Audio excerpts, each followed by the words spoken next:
Hey everyone, I've got a 98 BMW 328i E36 with 183,000 miles on it. Lately it hasn't been handling too well. It's been very unpredictable with acceleration or bumps on the highway, really pretty much out of control sometimes. So I checked out the rear trailing arm bushings and this is what I found. Obviously in very rough shape. So time to replace the bushings. In this video, I'll show you the tool I made to remove the factory bushing and install a new OEM bushing.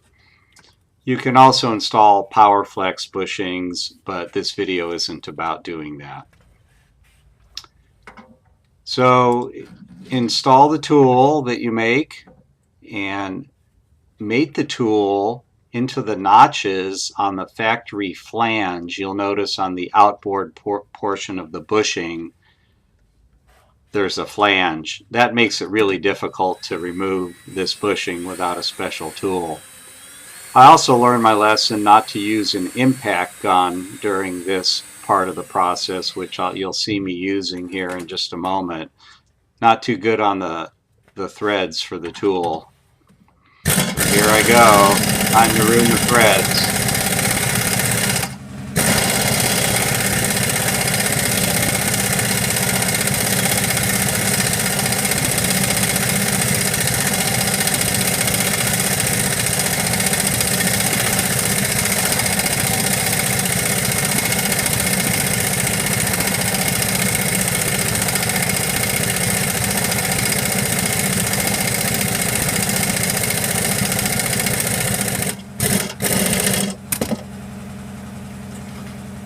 Well, there you go. A little bit easier than drilling it out and sawzalling it out and torching it out. So I prefer this method. It took about an hour to make the tool. Not too bad, but have it for next time.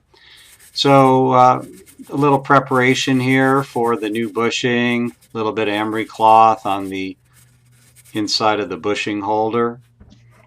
And I used a little bit of lacquer thinner or paint thinner to clean things up a bit. So I used some anti-seize compound on both halves. The manual says to use Circolite lube, so I'm not sure if this is a good thing or a bad thing, but I thought I'd give it a try. At least it makes installing the bushing is much easier this way, but I hope it doesn't ever slip because of it. I will see. So, like I said, the manual says Circolite lube, but I didn't want to take the time to track that down.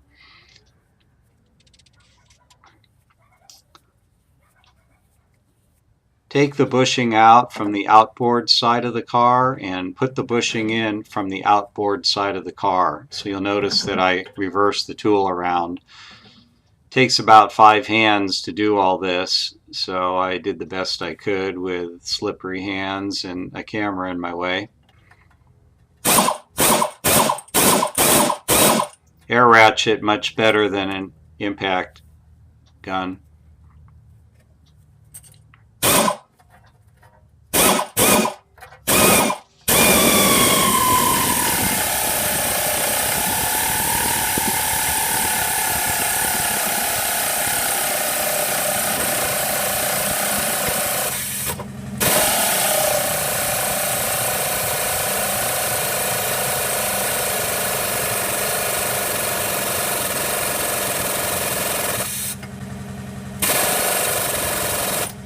I actually overdrove the bushing and had to press it out from the other side, but I didn't really show that in the video, but I overdid it just a little bit. So they say you're supposed to line it up with where the old bushing was, or in my case, because I had an OEM bushing, I just tried to center up the new bushing, which is a slightly different style. Then a little bit of cleanup and put everything back together. The torque setting for the bolt through the bushing is 81 foot-pounds, and the torque for the 3 bolts that hold the front carrier to the chassis is 57 foot-pounds.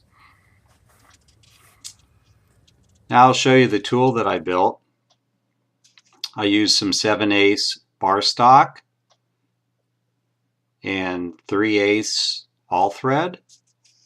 And the plans are right here. There's the bushing part number. There's all the dimensions. So not much to it. Maybe a little bit of lubricant on the threads. And don't use an impact gun and you should be all set.